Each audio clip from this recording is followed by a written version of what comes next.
تفریح کی چابی، وہاں گھڑی کام نہیں آتی. گھڑی تو خالی مسجد میں اور اجتماع میں کام آتی ہے. باقی چائے کی ہوٹلوں پہ گھڑی نہیں دیکھتا، کامیڈی سننے کی ٹائم گھڑی نہیں دیکھتا، ٹی وی دیکھنے کی ٹائم گھڑی نہیں دیکھتا، بازاروں میں پھرنے کی ٹائم، پکنک میں وہاں گھڑی نہیں دیکھتا، اور وہاں گھبراتا بھی نہیں ہے. رات میں 2 بج گیا، پوری رات ختم ہو گئی مشاعرے میں، اس کو ہوش نہیں رہتا. اور یہاں تو 10 منٹ ہوا نہیں، چلے ایک ادھر سے جا رہا ہے ایک ادھر سے جا رہا ہے. یہ اچھی بات نہیں ہے. بھائی عظمت سے سنو گے تو فائدہ ہوگا. ایسے ہم بھی بہت لمبا نہیں کریں گے کہ آپ گھبرا جاؤ. اتنی ہی بات ہوتی ہے جتنا آپ سن سکو، ہے نا. ایسا تو ہے نہیں کہ زبردستی آپ کو کھلائیں گے. 2 روٹی کھا سکتے ہو، تیسری کیوں کھلائیں گے آپ؟ درود شریف پڑھو، اللہم صلی علی سیدنا محمد. تو ایک بات ایمان کے تعلق سے چل رہی تھی، اس میں پہلے کلمے پہ تو آپ نے سنا. اب دوسرا حصہ کلمے کا محمد الرسول اللہ ہے. یعنی آپ صلی اللہ علیہ وسلم نے جو جیون کے بتانے کا طریقہ ہم کو بتایا ہے، سر کے بالوں سے لے کے پیر کے ناخن تک، اور بچپن سے لے کے 55 تک. بچپن سے لے کے ولی ارے نیچے سر جھکا کے مت سنو. دیکھو آپ لوگ سنو بات، لیکن اتنا ادب مت کرو کہ سر بھی جھکا لو، آنکھ بھی بند کر لو.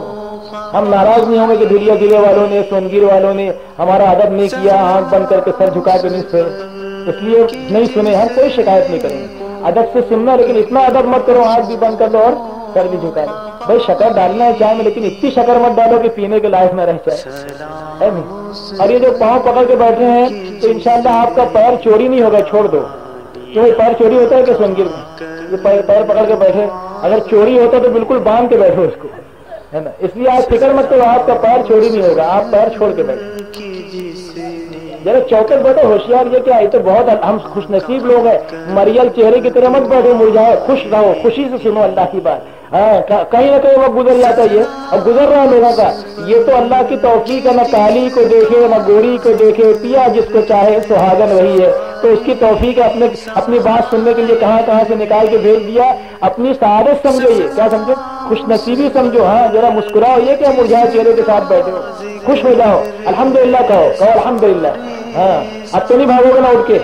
ہاں بڑے اچھے لوگ معلوم ہوتے ہیں ماشاء اللہ. وہ ایک آدھ 2 کو لگ جاتی، بریک فیل رہتا ہے، چائے پی کے بریک فیل ہو گیا، کیا کریں گے، اندر کا مشین سب گڑبڑ ہے، اس لیے بیچارے مجبور ہیں، کیا کر سکتے ہیں. تو بھائی ہم لوگوں کو جو طریقہ بتایا ہے، اس کا یقین دل میں آ جائے کہ سر کے بالوں سے لے کے پیر کے ناخن تک، اور بچپن سے لے کے 55 تک، یعنی ماں کی گود سے لے کے قبر کی گود تک، جس کو کہتے ہیں مہد سے لے کے لحد تک، مہد سے لے کے لحد تک، اور صبح سے لے کے شام تک، اور شام سے لے کے صبح تک، سکار سے لے کے سندھیا کار تک، اور سندھیا کار سے لے کے سکار تک.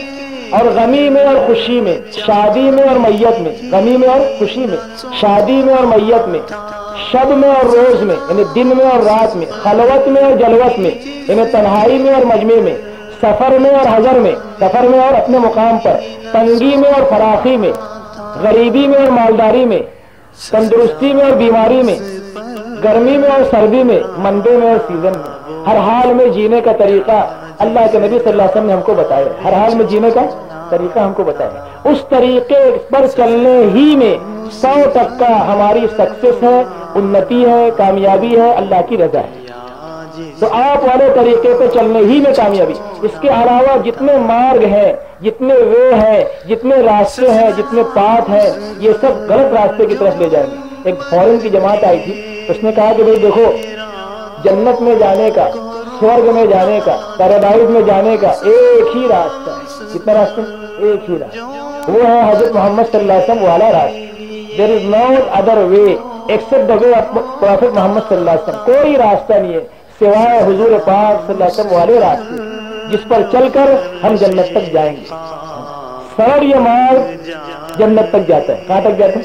سورگ تک جاتا ہے. سرل یہ مارگ سورگ تک جاتا ہے. نیٹ یہ مارگ جنت تک جاتا ہے. سیدھا یہ راستہ کہاں تک جاتا ہے؟ جنت. کون سا راستہ؟ ہمارے نبی حضور پاک صلی اللہ علیہ وسلم والا راستہ. سنتوں پر کر عمل بے دھڑک. سنت کسے کہتے؟ اللہ کے نبی کے طریقے پر چلنے کو. سنتوں پر کر عمل بے دھڑک، جاتی ہے جنت تک سیدھی یہ سڑک. یہ سڑک سیدھی جنت تک جاتی. پھر فرمایا کہ اس کے علاوہ جتنے راستے ہیں وہ جہنم کی طرف جانے والے، ہیل کی طرف جانے والے. ہزاروں راستے ہیں جہنم میں جانے کے، اور ایک ہی راستہ ہے سالڈ، سندر، مضبوط، ٹکاؤ، پائیدار، اللہ کو راضی کرنے والا، وہ حضور والا راستہ ہے.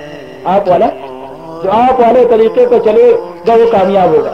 صحابہ کرام آپ والے طریقے پر چلے، وہ پرستوں کی اولاد تھے، لیکن کیا بن گئے؟ رضی اللہ عنہ ورضوا عنہ، اللہ ان سے راضی ہو، اللہ سے وہ کہ نہیں؟ نبی کے طریقے پہ چل کر ڈاکو تھے ولی بن گئے، شرابی تھے ہے نا، اور پارسا بن گئے، اچھے بن گئے، بنے کہ نہیں بنے؟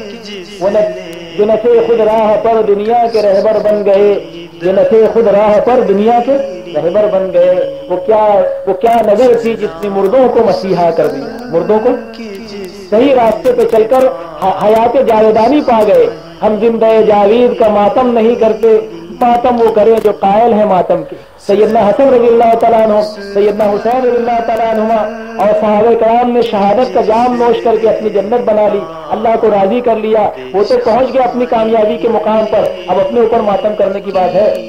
کس کے اوپر؟ اپنے اوپر۔ وہ تو شہادت کا درجہ پا گئے، اللہ نے ان کو قبول کر لیا، اب ماتم کر کے کیا ہوگا؟ وہ تو اپنے مقام پہ پہنچ گئے، اللہ ان سے خوش ہو گئے، رضا کا پروانہ دے دیا، اب ہماری باری ہے، ہمیں اپنی فکر کرنا ہے۔ اس لیے آپ والے طریقے پہ چلنے کا یقین ہمارے دلوں میں آئے، یہی کامیابی کی راہ ہے۔ اس کے علاوہ راستہ اگر ہم چھوڑ دیں گے تو ٹینشن والا راستہ ہے، کھائیوں والا راستہ ہے، غموں والا راستہ ہے، غموں بھرا، کانٹوں بھرا اور پریشانی بھرا راستہ ہے، اس سے ہٹ کے چلیں گے۔ اللہ پاک بھی فرماتے ہیں، اے نبی، اے میرے حبیب، حدیث قدسی ہے، کہہ دو لوگوں سے، کیا کہہ دو؟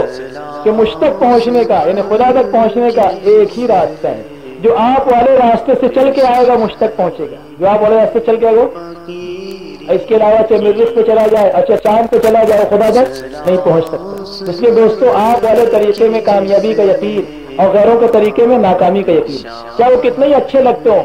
آج کل کے جو پڑھے لکھے ہیں نا، ان کو اچھے لگتے ہیں یورپ والوں کے طریقے، ہے نا، اور اسی طریقے سے فورن کنٹری والوں کے طریقے وہ اچھے لگتے ہیں، اپنے جی کو بھاتے ہیں، بڑے چارم فل ہیں، ایٹریکٹیو ہیں، ہینڈسم ہے نا، اور بہت جی کو لبھاتے ہیں، اس سے طبیعتیں چلتی ہیں، کیا ہوتی ہے؟ چلتی ہیں۔ تو وہ سب طریقے اللہ کو، اس کو علامہ اقبال نے کہا ہے کہ ان کی تہذیب، اس سے پہلے کہ میں یہ شعر پڑھوں، اس گوا کے اندر، اپنے ہندوستان کے اندر جو ہے کچھ غیر ملکی آ گئے، جن کو ہپی کہتے ہیں، کیا کہتے ہیں؟ فارینرز، جن پر ہماری رال ٹپکتی ہے، فارینرز آئے، اب وہ آئے وہاں تفریح کے لیے۔ تو ہندوستانی نامہ نگار نے پوچھا کہ تمہاری کنٹری کے اندر، تمہارے ملکوں میں بہترین پارک ہے، اعلیٰ قسم کی کاریں ہیں، بہترین بنگلے ہیں، اتنا صاف صفائی تمہارے ہیں، اور تم ہمارے جیسے ہندوستان جیسے غریب ملک میں یہاں کوئی ایسی چیزیں بھی نہیں ہے، تم یہاں کیوں پھرتے ہو؟ تو کیا جواب دیا انہوں نے؟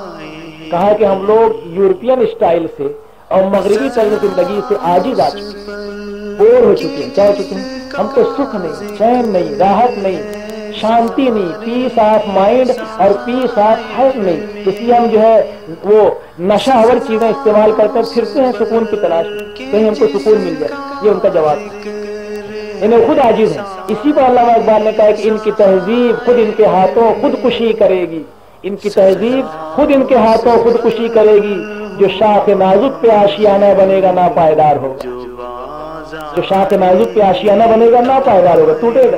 تو یہ طریقہ تو چاہے وہ کتنے ہی اچھے لگتے ہو، کمیونزم، سوشلزم، فاشیزم، ہپیزم، ماڈرنزم، امپیریلزم، ہے نا، اور کیا کالجینزم، نفس ازم، جو جی وہ کرنا، سماج ازم، یہ سب ازم اللہ کو ناراض کرنا۔ اسلام ازم اور محمد ازم صلی اللہ علیہ وسلم ہی کامیابی کی طرف لے جائے کہ محمد سے وفا تو نے تو ہم تیرے ہیں صلی اللہ علیہ وسلم۔ یہ درود شریف تو پڑھو صلی اللہ علیہ وسلم، اللہ کے نبی کا نام آئے تو درود شریف پڑھنا چاہیے، اس میں اللہ کے نبی کا نام ہے کہ محمد سے وفا تو نے تو ہم تیرے ہیں صلی اللہ علیہ وسلم، یہ جہاں چیز ہے کیا لوہو قلم تیرے، تو میرے نبی کا بن جا پھر میں تیرا ہوں۔ کیا ہے؟ من کان للہ کان اللہ لہو، جو اللہ کا ہو جاتا اللہ اس کے ہو جاتا۔ تو دوستو، محمد الرسول اللہ صلی اللہ علیہ وسلم والے طریقے پہ چل کے ہم اللہ کے بن جائیں گے، جب ہم اللہ کے بن جائیں گے تو اللہ ہمارے ہو جائیں گے۔ کیا ہو جائیں گے؟ الدنیا خلقت لکم وانکم خلقتم للآخرہ، دنیا تمہارے لیے بنائی گئی ہے لیکن تم آخرت کے لیے نہیں ہے۔ جہاں کہتے ہیں نہ تو زمین کے لیے نہ آسماں کے لیے، نہ تو زمین کے لیے نہ آسماں کے لیے، جہاں ہے تیرے لیے نہیں ہے تو جہاں کے لیے، جہاں تیرے لیے ہے ابر و ماو فلک خورشید در کارند تا تو نانے بکفاری وہ بغفلت نہ خوری۔ شیخ سعدی علیہ رحمہ فرماتے ہیں یہ پہاڑ، یہ آسمان، یہ دریا، یہ ٹھاٹے مارتا ہوا سمندر اور یہ مخلوقات، یہ سب 18,000 مخلوق جو بنائی اللہ نے، 17,999 مخلوق سب تیرے لیے بنائی گئی. کس کے لیے؟ لیکن تو میرے لیے، تو کس کے لیے؟ لیکن ہم معلوم نہیں کس کے ہو گئے. ہم بیوی والے، بچے والے، دکان والے، کاروبار والے، کھیتی والے. اللہ والے کہاں رہ گئے؟ ہے نا؟ اپن تو سب والے ہیں لیکن اللہ والے نہیں رہے. آئے اشاق گئے وعدے پردہ لے کر، اب انہیں ڈھونڈ چراغے رخ زیبا لے کر. اب تو جس سے پوچھو بولے میں دکاندار، میں مکاندار، میں علاقے دار، میں صوبے دار، ہے نا، میں فوجدار، میں علم بردار، ہے نا، اور میں دنیا دار. سب دار ہے لیکن دیندار. اور صحابہ بولے یہ بدر والے، یہ حنین والے، یہ مہاجر، یہ انصار، ہے نا، اس طریقے سے کہا جاتا تھا. دین والے تھے. اور ہمارے ساتھ تو دنیا سے تعارف ہوتا ہے. کیسے؟ بولے یہ بیٹری والے، یہ گھڑی والے، یہ سائیکل والے، ہے نا، ایسا تعارف. یہ چشمے والے، یہ موٹر والے، یہ گیریج والے، ایسا تعارف ہوتا ہے. تو دوستو صحابہ جو ہے وہ دین والے تھے، نبی کی سنت والے تھے. تو دوستو آپ والے طریقے پہ چلنے میں کیا ہے؟ کامیابی ہے. تو یہ ایمان کا پہلا رکن ہے. یعنی اس بات کا یقین دل میں آئے کہ اللہ کرنے والے ہیں، نفع نقصان، عزت ذلت اور عبادت کے لائق کرنے والی ذات اللہ ہی کی ہے. اور محمد الرسول اللہ صلی اللہ علیہ وسلم ہمارے نبی ہیں، آخری نبی ہیں. اور آپ کے طریقے میں کامیابی اس تعلق سے آپ نے سنا. بھائی بات پوری ہوئی کہ نہیں ایمان کے تعلق سے؟ اب اس میں ایک بات اور سن لو کہ جب ہم نبی کے طریقے پہ چلیں گے تو 4 انعامات ملیں گے. کتنے انعامات؟ اور حدیث کے اندر بھی آتا ہے. میں نے مسجد میں بھی ابھی دوپہر میں عرض کیا تھا لیکن آپ سب لوگ نہیں تھے، اس لیے وہ بات دوبارہ عرض کر دیتے ہیں. اب ہم اور آپ جب آپ والے طریقے پر چلیں گے، آپ کے طریقے پہ کھائیں گے، آپ کے طریقے پہ آرام کریں گے، آپ کے طریقے پہ کمائیں گے، آپ کے طریقے پہ ہمارے معاملات، معاشرت، اخلاقیات. کہتے ہیں کہ دین کے 5 شعبے ہیں. کتنے شعبے؟ اس میں سے ایک ایمانیات ہے جس کو آپ سن رہے ہیں، دوسرا عبادات ہے، تیسرے معاملات ہے، اور چوتھے معاشرت ہے، اور 5ویں اخلاقیات ہے. یہ 5 شعبے ہیں. ایمانیات، عبادات اور معاملات کو معیشت بھی کہہ سکتے ہیں. کیا کہہ سکتے ہیں؟ معیشت یعنی کاروبار. معاملات کہتے ہیں نا کاروبار. معیشت اور معاشرت یعنی رہن سہن، اور اخلاقیات یعنی ایک دوسرے کے ساتھ سلوک. یہ 5 چیزیں دین کا نچوڑ ہیں، دین کا خلاصہ ہے. کیا ہے؟ دین کا خلاصہ. یہ 5 چیزیں ہوگی تو گویا کامل دین ہمارے اندر آ گیا.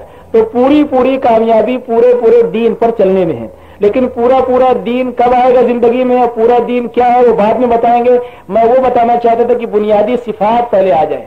تو کلمے پہ بات چل رہی تھی اور کلمے کے دوسرے حصے پہ نبی کی سنت پہ. تو 4 فائدہ سن لو، پھر آگے کی بات بتا دیں گے آپ کو. جب ہم حضور کے طریقے پر یقین رکھ کر اس پر عمل کریں گے، آپ والے طریقے کا پالن کریں گے، اور آپ والے طریقے کا فالو کریں گے، اور آپ والے طریقے کی پیروی کریں گے، اتباع کریں گے، اور یورپ والوں کے طریقوں کو اور نفس کے طریقوں کو چھوڑ دیں گے، تو کیا ملے گا؟